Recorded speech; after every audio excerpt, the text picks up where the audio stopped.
Of course, deti linak kental na, ti salunat, ti environment, deti peace and order, kastamet dagiti kasapulan tayo iti health apo. Dagito iti dagiti programa para ti pagsayaatan dagiti umili ng nangruna kadagiti awanan ng nangruna kadagiti awan pagtrabahuan na nga tattao ken kastamet dagiti programa pagsayatan dagiti ang tutubo diti intero nga lugar tayo. Sir, dito yung pandemya ada kadi apekto na tatta iti panagserbi tayo kadagiti kakailan iti Lawag City.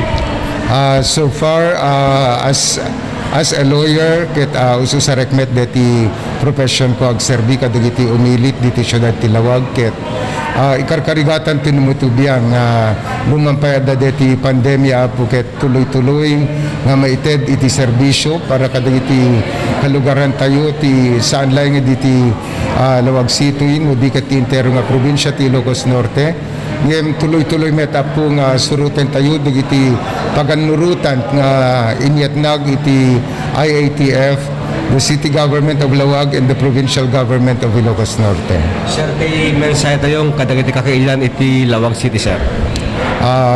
Itatapot adamanen deti barung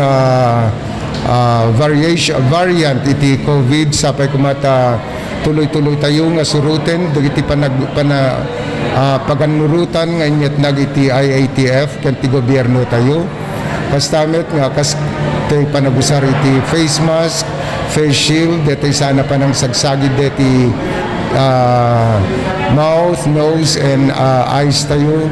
Kastamet nga kumang deti agpabakuna tayo tay kunati Department of Health ket isumet lang ti kapigsaan nga panglaban tayo iti daytoy nga baro nga variant manen iti COVID-19 ako.